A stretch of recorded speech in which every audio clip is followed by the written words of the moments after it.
नमस्ते बच्चों, आज हम पद परिचय चैप्टर के एमसीक्यू पढ़ेंगे। तो बच्चों शुरू करते हैं। प्रश्न नंबर 1, वर्णों का सार्थक समूह क्या कहलाता है? सार्थक शब्द का अर्थ होता है जिसका कोई अर्थ हो। तो ऑप्शंस पढ़ लेते हैं, अक्षर, ध्वनि, शब्द या वाक्य।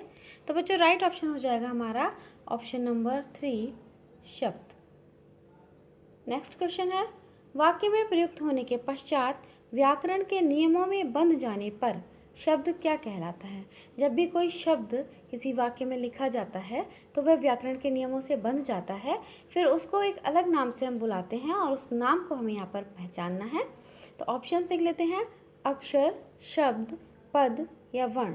तो बच्चों राइट ऑप्शन हो जाएगा यहाँ पर हमारा ऑप्शन नंबर 3। प्रश्न नंबर 3 है, प्रयोग के अनुसार शब्दों के कितने भेद बताए गए हैं? ऑप्शंस हैं 2, 3, 8 या 4। तो बच्चों राइट ऑप्शन यहाँ पर हो जाएगा हमारा ऑप्शन नंबर 3। प्रयोग के अनुसार शब्दों के 8 भेद बताए गए हैं। प्रश्न नंबर 4 है, किसी व्यक्ति, वस्तु, स्थान अथवा भाव के नाम को कहा जाता है। तो बच्चों क्या कहा जाता है हमें ये बताना है। ऑप्शंस हैं संज्ञा, विशेषण, सर्वनाम या क्रिया। तो राइट ऑप्शन हो जाएगा ऑप्शन नंबर 1, संज्ञा। किसी व्यक्ति, वस्तु, स्थान अथवा भाव के नाम को संज्ञा कहा जाता है। अगला प्रश्न है, संज्ञा के कितने भेद होते हैं? ऑप्शंस देख लेते हैं। ऑप्शन है 4, 5, 6 या 3। तो बच्चों राइट ऑप्शन हो जाएगा ऑप्शन नंबर 4, यानी कि संज्ञा के 3 भेद होते हैं। बच्चों छोटी क्लासेस में बच्चों को कभी कभी 5 भेद भी पढ़ा दिए जाते हैं, लेकिन वो गलत है। वास्तविकता में संज्ञा के 3 भेद होते हैं, जिसमें जातिवाचक संज्ञा के 2 और भेद होते हैं। अगला प्रश्न पढ़ते हैं। प्रश्न नंबर 6, संज्ञा का भेद नहीं है। बच्चों इस नहीं को फिर से बहुत ध्यान से पढ़िएगा। ऑप्शंस देख लेते हैं, व्यक्तिवाचक संज्ञा, जातिवाचक संज्ञा, भाववाचक संज्ञा या स्थानवाचक संज्ञा। तो बच्चों राइट ऑप्शन हो जाएगा हमारा ऑप्शन नंबर 4, स्थानवाचक संज्ञा। क्योंकि 3 संज्ञाएं होती हैं और तीनों के नाम है व्यक्तिवाचक, जातिवाचक तथा भाववाचक। स्थानवाचक नामक कोई संज्ञा नहीं होती है, इस कारण हमारा ऑप्शन नंबर 4 सही आंसर हो जाएगा। प्रश्न नंबर 7 है, जातिवाचक संज्ञा के कितने भेद होते हैं? ऑप्शंस हैं 2, 3, 5 या ये 8। तो बच्चों राइट ऑप्शन है हमारा ऑप्शन नंबर 1, 2। जातिवाचक संज्ञा के 2 भेद होते हैं और उन 2 भेदों का नाम है समूहवाचक संज्ञा तथा द्रव्यवाचक संज्ञा। अगला प्रश्न देखते हैं, समूहवाचक तथा द्रव्यवाचक संज्ञा किस संज्ञा के भेद हैं? देखिए बच्चों अभी इस प्रश्न को डिफाइन किया है, तो ऑप्शन सभी देख लेते हैं, व्यक्तिवाचक संज्ञा, जातिवाचक संज्ञा, भाववाचक संज्ञा या उपरोक्त में से कोई नहीं। तो बच्चों राइट ऑप्शन हो जाएगा ऑप्शन नंबर 2, जातिवाचक संज्ञा। प्रश्न नंबर 9 है, जिस शब्द से किसी विशेष व्यक्ति, वस्तु, विशेष प्राणी या विशेष स्थान का बोध होता है उसे कहा जाता है। उसे क्या कहा जाता है बच्चों? ऑप्शंस है जातिवाचक संज्ञा, भाववाचक संज्ञा, स्थानवाचक संज्ञा या व्यक्तिवाचक संज्ञा। तो बच्चों जिस शब्द से किसी विशेष व्यक्ति या विशेष वस्तु या विशेष प्राणी या स्थान का बोध होता है उसे व्यक्तिवाचक संज्ञा कहा जाता है, इसलिए ऑप्शन नंबर 4 राइट आंसर है।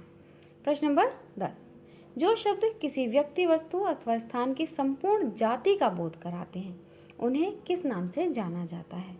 ऑप्शंस हैं व्यक्तिवाचक संज्ञा, जातिवाचक संज्ञा, भाववाचक संज्ञा या उपरोक्त तीनों। तो बच्चों इसके नाम से भी आप समझ सकते हैं। देखिए जातिवाचक जाति का बोध कराते हैं, तो ऑप्शन नंबर 2 हमारा राइट आंसर हो जाएगा। प्रश्न नंबर 11, मनुष्यता शब्द किस संज्ञा के अंतर्गत आता है? यानी कि ये किस संज्ञा का शब्द है? ऑप्शन है जातिवाचक संज्ञा, भाववाचक संज्ञा, व्यक्तिवाचक संज्ञा या द्रव्यवाचक संज्ञा। तो बच्चों राइट ऑप्शन हो जाएगा हमारा ऑप्शन नंबर 2, भाववाचक संज्ञा। मनुष्यता जो शब्द है यह भाववाचक संज्ञा का शब्द है, क्योंकि न तो किसी व्यक्ति का नाम है, न वस्तु का, और न ही स्थान विशेष का। यह एक भाव का नाम है, इसलिए भाववाचक संज्ञा के अंतर्गत आएगा। प्रश्न नंबर 12, बचपना किस संज्ञा का शब्द है? ऑप्शन व्यक्तिवाचक संज्ञा, जातिवाचक संज्ञा, भाववाचक संज्ञा या उपरोक्त में से कोई नहीं। तो बच्चों इसका भी राइट आंसर हो जाता है भाववाचक संज्ञा। तो ऑप्शन नंबर 3 हमारा राइट आंसर हो जाएगा। प्रश्न नंबर 13, घबराना क्रिया से बनने वाली भाववाचक संज्ञा है।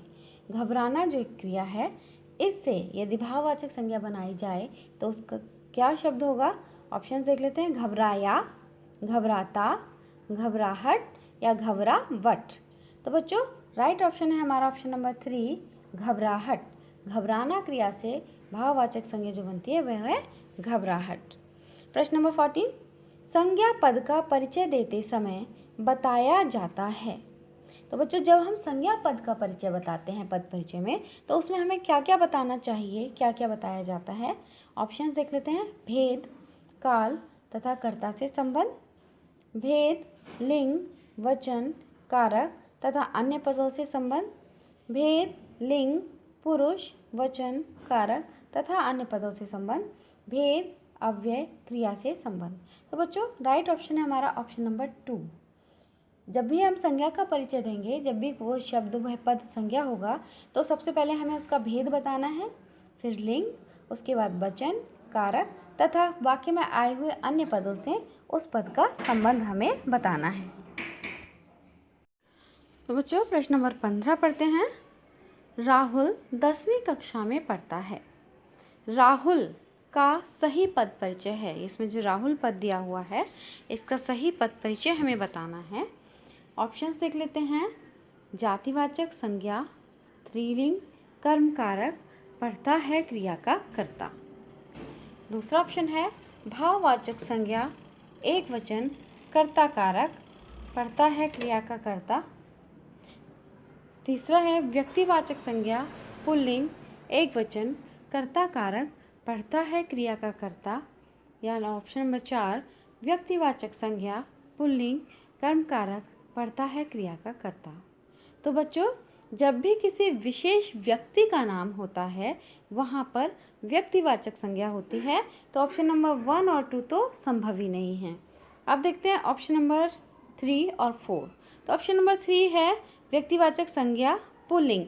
राहुल क्योंकि एक लड़के का नाम है तो ये पुल्लिंग हो सकता है।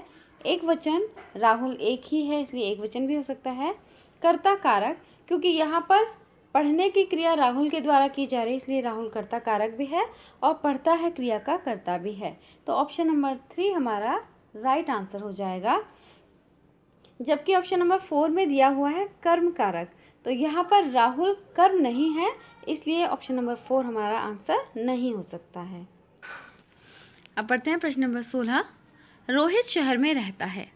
शहर पद का सही परिचय है। ऑप्शंस पढ़ लेते हैं। व्यक्तिवाचक संज्ञा, पुल्लिंग, एकवचन, अधिकरण कारक। जातिवाचक संज्ञा, पुल्लिंग, एकवचन, कर्म कारक। जातिवाचक संज्ञा, पुल्लिंग, एकवचन, अधिकरण कारक। या भाववाचक संज्ञा, पुल्लिंग, एकवचन, अधिकरण कारक। तो बच्चों राइट ऑप्शन हो जाएगा हमारा ऑप्शन नंबर 3 जातिवाचक संज्ञा, पुल्लिंग, एकवचन, अधिकरण कारक। क्योंकि यहाँ पर आया शहर में रहता है, में अधिकरण कारक का चिन्ह है इसलिए यहाँ पर ऑप्शन नंबर 3 हमारा राइट आंसर हो जाएगा। Question number 17। ताजमहल की सुंदरता देखते ही बनती है। सुंदरता शब्द का पद परिचय है। तो बच्चों ये जो सुंदरता शब्द है इसका परिचय देना है। ऑप्शन देख लेते हैं। ऑप्शन नंबर 1 है जातिवाचक संज्ञा, एकवचन, पुल्लिंग, कर्ता कारक। भाववाचक संज्ञा, एकवचन, स्त्रीलिंग, कर्म कारक। व्यक्तिवाचक संज्ञा, पुल्लिंग, कर्म कारक, एकवचन। या जातिवाचक संज्ञा, स्त्रीलिंग, एकवचन, कर्ता कारक। तो बच्चों सुंदरता भाववाचक संज्ञा का शब्द है और यहाँ पर भाववाचक संज्ञा सिर्फ एक ही आंसर में दे रखा है इसलिए हमारा ऑप्शन नंबर 2 राइट ऑप्शन हो जाएगा। अब पढ़ते हैं क्वेश्चन नंबर 18। संज्ञा के स्थान पर प्रयुक्त होने वाले शब्द कहलाते हैं। ऑप्शन है संज्ञा, विशेषण, सर्वनाम या क्रिया विशेषण। तो बच्चों संज्ञा के स्थान पर प्रयुक्त होने वाले शब्द सर्वनाम कहलाते हैं इसलिए यहाँ पर हमारा राइट ऑप्शन ऑप्शन नंबर 3 हो जाएगा। नेक्स्ट क्वेश्चन है सर्वनाम के कितने भेद होते हैं। ऑप्शंस हैं 4, 3, 6 या 2। तो बच्चों सर्वनाम के 6 भेद होते हैं इसलिए ऑप्शन नंबर 3 हमारा राइट आंसर हो जाएगा। तो क्वेश्चन नंबर 20। सर्वनाम का भेद नहीं है। ऑप्शंस हैं पुरुषवाचक सर्वनाम, निश्चयवाचक सर्वनाम, प्रश्नवाचक सर्वनाम या संकेतवाचक सर्वनाम। तो बच्चों, पुरुषवाचक सर्वनाम होता है सर्वनाम का भेद, निश्चयवाचक सर्वनाम भी होता है और प्रश्नवाचक सर्वनाम भी होते हैं, लेकिन संकेतवाचक नाम का कोई सर्वनाम नहीं होता है, इसलिए ऑप्शन नंबर 4 हमारा राइट आंसर हो जाएगा। नेक्स्ट क्वेश्चन है, पुरुषवाचक सर्वनाम के कितने भेद होते हैं? ऑप्शंस देख लेते हैं, 4, 3, 2 या 1। तो बच्चों, पुरुषवाचक सर्वनाम के 3 भेद होते हैं, उत्तम पुरुष, मध्यम पुरुष तथा अन्य पुरुष। तो राइट ऑप्शन हो जाएगा हमारा ऑप्शन नंबर 2, 3 भेद। क्वेश्चन नंबर 22, पुरुषवाचक सर्वनाम का भेद नहीं है। ऑप्शंस देख लेते हैं। ऑप्शंस है उत्तम पुरुष, मध्यम पुरुष, अन्य पुरुष या श्रेष्ठ पुरुष। तो बच्चों, श्रेष्ठ पुरुष नामक कोई भी पुरुष नहीं होता है, इसलिए ऑप्शन नंबर 4 हमारा राइट आंसर हो जाएगा यहाँ पर। क्वेश्चन नंबर 23 है, उत्तम पुरुषवाचक सर्वनाम का उदाहरण है। तुम, तुम दोनों, तुम सब, मैं, हम दोनों, हम सब, या वह, वे दोनों, वे सब। तो बच्चों, उत्तम पुरुष के अंदर मैं, हम दोनों या हम सब आते हैं, इसलिए ऑप्शन नंबर 2 हमारा राइट आंसर हो जाएगा। क्वेश्चन नंबर 24 पढ़ते हैं, मिश्रित वाक्य में प्रयुक्त सर्वनाम जो प्रधान तथा आश्रित उपवाक्य को जोड़ने का कार्य करते हैं वे क्या कहलाते हैं? ऑप्शंस देख लेते हैं। निश्चयवाचक सर्वनाम, अनिश्चयवाचक सर्वनाम, संबंधवाचक सर्वनाम या सार्वनामिक विशेषण। तो बच्चों, जो सर्वनाम दो वाक्यों को जोड़ने का कार्य करते हैं वे संबंधवाचक सर्वनाम कहलाते हैं और इनका प्रयोग साधारणतः मिश्रित वाक्यों में किया जाता है, इसलिए ऑप्शन नंबर 3 हमारा राइट आंसर हो जाएगा। अब पढ़ते हैं प्रश्न नंबर 25। संबंधवाचक सर्वनाम का उदाहरण है। ऑप्शन है मैं, तुम, क्या या जिसने और उसे। तो बच्चों, राइट ऑप्शन हो जाएगा हमारा ऑप्शन नंबर 4, जिसने और उसे। इस तरह के दो जो सर्वनाम होते हैं वो संबंधवाचक सर्वनाम के अंतर्गत आते हैं। पढ़ते हैं क्वेश्चन नंबर 26। जिस सर्वनाम से वक्ता के पास अथवा दूर की किसी वस्तु का बोध होता है उसे कहा जाता है। ऑप्शंस हैं अनिश्चयवाचक सर्वनाम, निश्चयवाचक सर्वनाम, संबंधवाचक सर्वनाम या पुरुषवाचक सर्वनाम। तो बच्चों, वक्ता के पास अथवा दूर की अगर किसी वस्तु का बोध किया जा रहा है तो वे निश्चयवाचक सर्वनाम कहलाते हैं। तो ऑप्शन नंबर 2 हमारा राइट आंसर हो जाएगा। क्वेश्चन नंबर 27, व्यक्ति जिन सर्वनाम का प्रयोग अपने लिए करता है वह कहलाते हैं। ऑप्शंस हैं निश्चयवाचक सर्वनाम, अनिश्चयवाचक सर्वनाम, निजवाचक सर्वनाम या संबंधवाचक सर्वनाम। तो बच्चों, जिस सर्वनाम का प्रयोग व्यक्ति अपने लिए करता है वे निजवाचक सर्वनाम कहलाते हैं। तो ऑप्शन नंबर 3 यहाँ पर हमारा राइट आंसर हो जाएगा। आगे बढ़ते हैं क्वेश्चन नंबर 28। निम्नलिखित में से किस वाक्य में निजवाचक सर्वनाम है? ऑप्शंस अपना काम स्वयं करें, अध्यक्ष स्वतः वहाँ चले गए या वहाँ गए थे, वह अपने आप पढ़ लेगा या उपरोक्त तीनों। तो बच्चों, स्वयं, स्वतः तथा अपने आप, ये तीनों ही निजवाचक सर्वनाम के उदाहरण हैं, तो उपरोक्त तीनों हमारा राइट आंसर हो जाएगा। नेक्स्ट क्वेश्चन है, जिस सर्वनाम से किसी विशेष वस्तु या व्यक्ति का बोध नहीं होता है वह कहलाते हैं। यानी कि जिससे विशेष व्यक्ति या वस्तु का बोध होता है वे तो होते हैं निश्चयवाचक, जो उसके पास में ही होते हैं वक्ता के। अब जिनसे निश्चित वस्तु का बोध नहीं होता है वे क्या कहलाते हैं? ऑप्शंस देख लेते हैं। निश्चयवाचक सर्वनाम, अनिश्चयवाचक सर्वनाम, संबंधवाचक सर्वनाम या पुरुषवाचक सर्वनाम। तो बच्चों, राइट ऑप्शन हो जाएगा इसके अनिश्चयवाचक सर्वनाम। अनिश्चयवाचक सर्वनाम से यह निश्चित नहीं होता है कि वास्तव में वहाँ कौन है या क्या है, यह निश्चय कर पाना संभव नहीं होता है। आगे पढ़ते प्रश्न नंबर 30। संज्ञा या सर्वनाम की विशेषता बताने वाले शब्द क्या कहलाते हैं?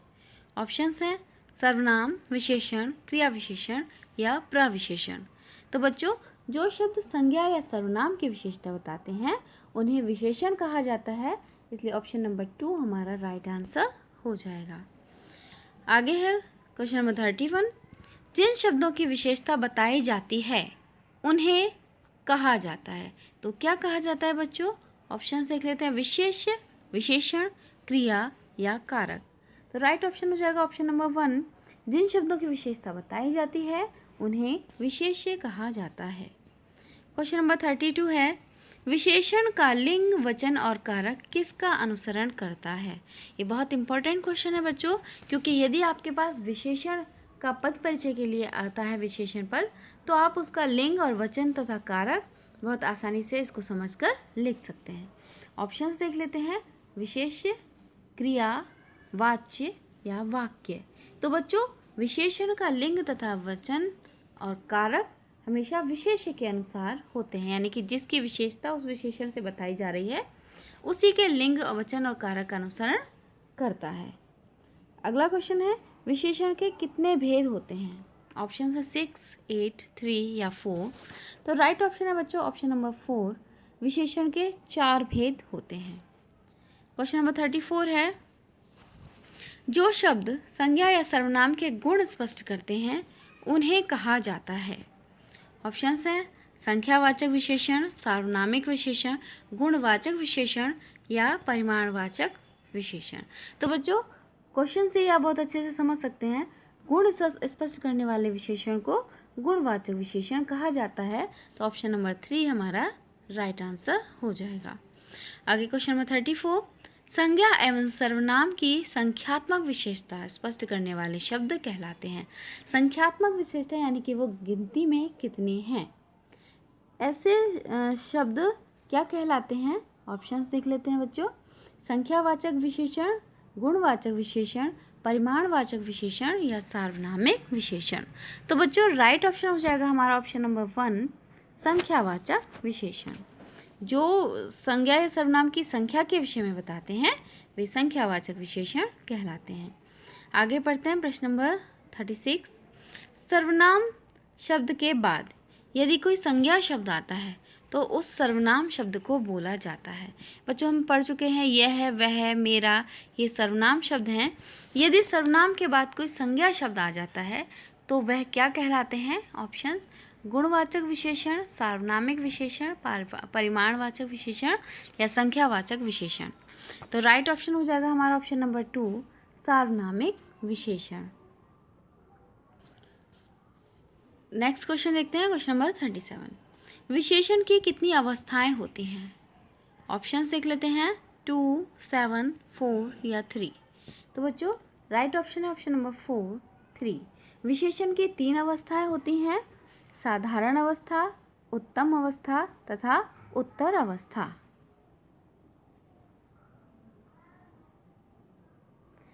अगला प्रश्न पढ़ते हैं, क्वेश्चन नंबर 38। विशेषण की अवस्था नहीं है।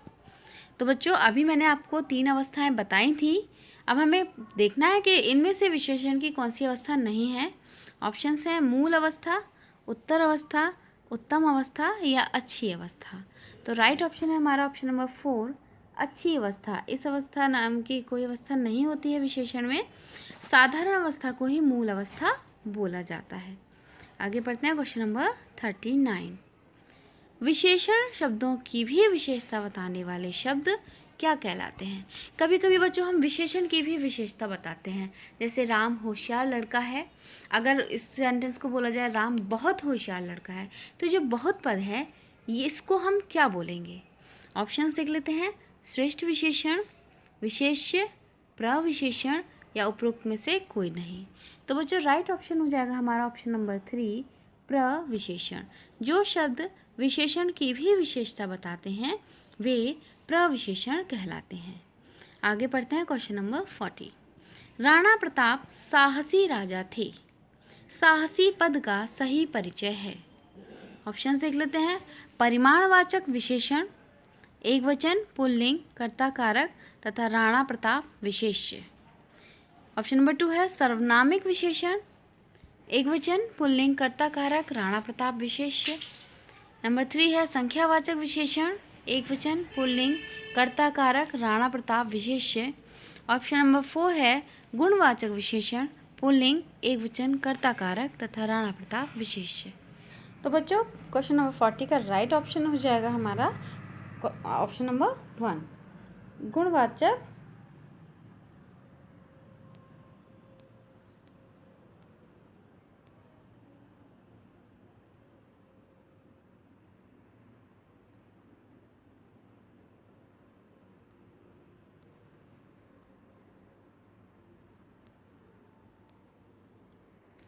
तो बच्चों प्रश्न नंबर 40 का राइट ऑप्शन हो जाएगा हमारा ऑप्शन नंबर 4 गुणवाचक विशेषण।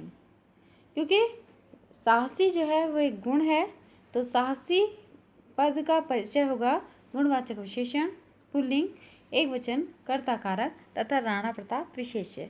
ये पुल्लिंग एकवचन और कर्ता कारक ये सभी ये विशेष्य के अनुसार इसके रहेंगे, तो सही ऑप्शन है ऑप्शन नंबर 4।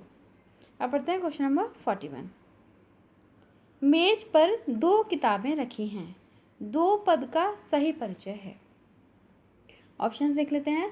परिमाणवाचक विशेषण एकवचन पुल्लिंग कर्मकारक किताब विशेष्य, संख्यावाचक विशेषण स्त्रीलिंग बहुवचन कर्ता कारक किताब विशेष्य, गुणवाचक विशेषण बहुवचन स्त्रीलिंग कर्ता कारक किताब विशेष्य और उपरोक्त में से कोई नहीं। तो बच्चों सबसे पहली बात, ये जो 2 है एक संख्या है, तो ये संख्यावाचक विशेषण होगा, इसलिए ऑप्शन नंबर 2 हमारा सही हो जाएगा। अब ये क्योंकि किताब विशेष्य है तो इसका स्त्रीलिंग होगा, बहुवचन क्योंकि किताबें 2 हैं इसलिए इसका वचन बहुवचन रहेगा, क्योंकि हम यहाँ पर किताब के विषय में बात कर रहे हैं इसलिए किताब में कर्ता कारक रहेगा और इसका विशेष्य किताब है, इस बात को भी हमें इसके परिचय में बताना होगा। अब पढ़ते हैं प्रश्न नंबर 42। वह लड़का क्या कर रहा है? वह का सही पद परिचय है। ऑप्शन है अन्य पुरुष सर्वनाम एकवचन पुल्लिंग कर्मकारक करना क्रिया का कर्ता, सार्वनामिक विशेषण पुल्लिंग एकवचन कर्ता कारक लड़का विशेष्य, जातिवाचक संज्ञा एकवचन कर्ता कारक पुल्लिंग, उपरोक्त में से कोई नहीं। तो बच्चों ध्यान देने वाली बात यह है, जो आपको बताया गया था वह जो पद है इसके बाद एक संज्ञा शब्द आया है लड़का, जो जातिवाचक संज्ञा का शब्द है, और जब कभी भी सर्वनाम के बाद संज्ञा शब्द आता है तो वे शब्द सार्वनामिक विशेषण कहलाते हैं, इसलिए इसका ऑप्शन नंबर 2 राइट आंसर हो जाएगा। Question number 43। 2 बाल्टी पानी लेकर आओ, 2 बाल्टी पद का परिचय है। ऑप्शंस देख लेते हैं। गुणवाचक विशेषण परिमाणवाचक विशेषण संख्यावाचक विशेषण या सार्वनामिक विशेषण। तो बच्चों 2 बाल्टी जो है यहाँ पर 2 से कंफ्यूज नहीं होना है आपको, 2 बाल्टी यानी कि निश्चित मात्रा नहीं है, तो अनिश्चित मात्रा यहाँ पर है इसलिए ये परिमाणवाचक के अंदर आएगा, तो राइट ऑप्शन हो जाएगा हमारा ऑप्शन नंबर 2 परिमाणवाचक विशेषण। अगला क्वेश्चन है, जिस मूल शब्द से क्रिया बनती है उसे क्या कहा जाता है? ऑप्शन देख लेते हैं। आधार, धातु, आघात या उपरोक्त में से कोई नहीं। तो बच्चों राइट ऑप्शन है हमारा ऑप्शन नंबर 2 धातु। जिस मूल शब्द से क्रिया बनती है उसको धातु कहा जाता है। क्वेश्चन नंबर 45 है, क्रिया के भेद कितने आधार पर किए जाते हैं? यानी कि कितना कौन सा ऐसे बेस हैं जिन पर क्रिया को डिफाइन किया जाता है, क्रिया को बांटा जाता है। ऑप्शन देख लेते हैं। 2 आधार पर, 4 आधार पर, 6 आधार पर या 1 आधार पर। तो बच्चों राइट ऑप्शन है हमारा ऑप्शन नंबर 1 2 आधार पर। क्रिया के भेद 2 आधार पर किए जाते हैं। अगला प्रश्न है, क्रिया के भेद किए जाते हैं, अब किस किस आधार पर किए जाते हैं हमें ये बताना है। ऑप्शंस हैं रचना के आधार पर, कर्म के आधार पर, 1 तथा 2 दोनों या दोनों में से कोई नहीं। तो बच्चों क्रिया के भेद रचना के आधार पर भी किए जाते हैं और कर्म के आधार पर भी किए जाते हैं, इसलिए यहाँ पर हमारा ऑप्शन नंबर 3 राइट आंसर हो जाएगा, 1 तथा 2 दोनों। क्वेश्चन नंबर 47, कर्म के आधार पर क्रिया का भेद है। सकर्मक क्रिया, अकर्मक क्रिया, 1 तथा 2 दोनों, या दोनों में से कोई नहीं। तो बच्चों, जिस प्रकार की क्रिया में कर्म उसका बताया जाता है तो वह सकर्मक क्रिया होती है, और जहाँ पर क्रिया का कर्म नहीं बताया जाता है वहाँ पर क्रिया अकर्मक होती है। तो कर्म के आधार पर ये दोनों ही भेद होते हैं, इसलिए ऑप्शन नंबर 3 हमारा राइट आंसर हो जाएगा। आगे आता है क्वेश्चन नंबर 48। संज्ञा या विशेषण से बनने वाली क्रिया कहलाती है। ऑप्शंस: पूर्वकालिक क्रिया, तात्कालिक क्रिया, समस्त क्रिया या नाम धातु क्रिया। तो बच्चों, नाम धातु क्रिया कहलाती है ये। ऑप्शन नंबर 4 हमारा सही आंसर हो जाएगा, क्योंकि जिसके आधार में, जिसके बेस में नाम होता है उसको नाम धातु कहा जाता है, और संज्ञा का अर्थ होता है एक नाम। Question number 48। संज्ञा या विशेषण से बनने वाली क्रिया कहलाती है। ऑप्शंस: पूर्वकालिक क्रिया, तात्कालिक क्रिया, समस्त क्रिया या नाम धातु क्रिया। तो बच्चों, राइट ऑप्शन हो जाएगा हमारा ऑप्शन नंबर 4, नाम धातु क्रिया। यानी कि नाम ही है धातु जिसका, यानी कि जिसके आधार में नाम होता है उसको नाम धातु क्रिया बोला जाता है, और संज्ञा का दूसरा नाम ही, दूसरा अर्थ इसका नाम होता है। अब पढ़ते हैं क्वेश्चन नंबर 49। भूतकालिक क्रिया का उदाहरण है। तो इसमें से कौन सा एग्जाम्पल भूतकालिक क्रिया का है? ऑप्शन देख लेते हैं।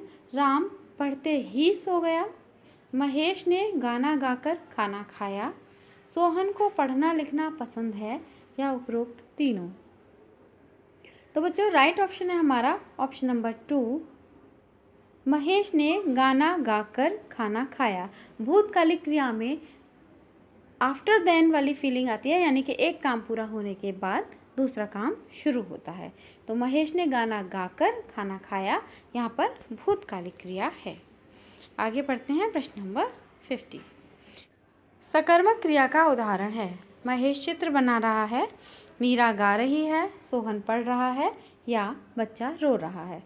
तो बच्चों, सकर्मक क्रिया को पता लगाने के लिए हम जो क्रिया है उसके साथ क्या लगाकर प्रश्न करते हैं। यदि प्रश्न का उत्तर हमें मिल जाता है तो वह क्रिया सकर्मक होती है, और यदि प्रश्न का उत्तर नहीं मिलता है तब वहाँ पर क्रिया अकर्मक होती है। अभी हम प्रश्न ऑप्शन नंबर 1 में अगर पूछते हैं महेश क्या बना रहा है, तो उत्तर मिल रहा है चित्र, यानी कि यहाँ पर सकर्मक क्रिया है। अगला ऑप्शन मीरा गा रही है, क्या गा रही है, इसका उत्तर इसमें नहीं है। सोहन पढ़ रहा है, क्या पढ़ रहा है, इसका उत्तर भी यहाँ पर नहीं मिलता है। और बच्चा रो रहा है, क्या रो रहा है, इसका उत्तर भी यहाँ पर नहीं मिलता है। तो ऑप्शन नंबर 1 हमारा राइट आंसर हो जाएगा। यहाँ पर चित्र जो है बनाना क्रिया का कर्म है। अब पढ़ते हैं प्रश्न नंबर 51। राधा दर्जी से कपड़े सिलवाती है। सिलवाती है क्रिया किस प्रकार की क्रिया है? ऑप्शंस देख लेते हैं। पूर्वकालिक क्रिया, सामासिक क्रिया, प्रेरणार्थक क्रिया या रंजक क्रिया। तो बच्चों, जब कर्ता कार्य को स्वयं न करके किसी अन्य को प्रेरित करके उस कार्य को करवाता है तो वहाँ पर होती है प्रेरणार्थक क्रिया। अब यहाँ पर राधा स्वयं कपड़े नहीं सिल रही है, वह दर्जी से कपड़े सिलवा रही है, इसलिए यहाँ पर ऑप्शन नंबर 3 हमारा राइट आंसर हो जाएगा, प्रेरणार्थक क्रिया। तो बच्चों, प्रश्न नंबर 52। वाक्य में स्थान के आधार पर क्रियाओं का वर्गीकरण है। ऑप्शंस देख लेते हैं।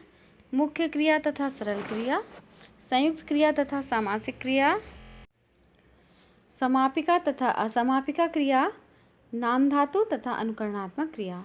तो बच्चों, स्थान के आधार पर जो क्रियाओं का वर्गीकरण होता है उसके अनुसार और सही ऑप्शन होगा हमारा ऑप्शन नंबर 3, समापिका तथा असमापिका क्रिया। जो क्रियाएं वाक्य के अंत में आती हैं वो समापिका क्रिया कहलाती हैं, और बीच में आने वाली क्रियाएं असमापिका क्रियाएं कहलाती हैं। आगे पढ़ते हैं प्रश्न नंबर 53। समस्त क्रिया का उदाहरण है। ऑप्शन देख लेते हैं। डॉक्टर ने उसे चलने फिरने से मना किया है, वह दौड़ते हुए गिर पड़ा, उसने शत्रु को धमकाया, या घोड़ा हिनहिनाता है। तो बच्चों, राइट ऑप्शन है इसका ऑप्शन नंबर 1, डॉक्टर ने उसे चलने फिरने से मना किया है। यानी कि जो चलने फिरने जो शब्द हैं ये समस्त क्रिया का उदाहरण है। समस्त क्रिया के अंदर 2 क्रियाएं दी होती हैं, लेकिन वाक्य में दोनों का अस्तित्व रहता है और दोनों की ही इम्पोर्टेंस होती है। अगला क्वेश्चन देखते हैं। बच्चा दौड़ते हुए गिर पड़ा। गिर पड़ा क्रिया किस प्रकार की क्रिया है? ऑप्शंस सरल क्रिया है, मिश्र क्रिया, समस्त क्रिया या संयुक्त क्रिया? तो बच्चों राइट ऑप्शन हो जाएगा ऑप्शन नंबर 4 संयुक्त क्रिया, क्योंकि जब वाक्य में एक साथ दो क्रिया दे रखी हो, यहाँ पर दे रखा है गिर पड़ा, यानी कि गिरना और पड़ना दो क्रिया हैं, लेकिन यहाँ पहले आने वाली क्रिया ही मुख्य होती है, दूसरी क्रिया रंजक क्रिया होती है जो इसके भाव को और ज़्यादा स्पष्ट करने के लिए उसके साथ जोड़ दी जाती है। तो ऐसी क्रियाओं को संयुक्त क्रिया कहा जाता है। अब पढ़ते हैं क्वेश्चन नंबर 55। रमेश को पढ़ना लिखना बहुत अधिक पसंद है। पढ़ना लिखना किस प्रकार की क्रिया है? तो ऑप्शंस देख लेते हैं। प्रेरणार्थक क्रिया, सरल क्रिया, सामासिक क्रिया या संयुक्त क्रिया? तो बच्चों राइट ऑप्शन है यहाँ पर हमारा ऑप्शन नंबर 3 सामासिक क्रिया, क्यों यहाँ पर भी पढ़ना और लिखना दोनों का ही अस्तित्व वाक्य के अंदर रहता है, इसलिए ये सामासिक क्रिया है। बच्चों पद परिचय एक बहुत ही बड़ा टॉपिक है और इसमें व्याकरण के सभी अंग समावेशित होते हैं। तो इतनी सी वीडियो में, इतने से प्रश्न में सारे चीज़ों को इंक्लूड करना बहुत मुश्किल कार्य है, इसलिए इसका पार्ट 2 में इसके बाकी क्वेश्चंस आपको देखने को मिलेंगे। अगर आपको मेरी वीडियो अच्छी लगी हो तो इसको लाइक और सब्सक्राइब ज़रूर कीजिए। धन्यवाद।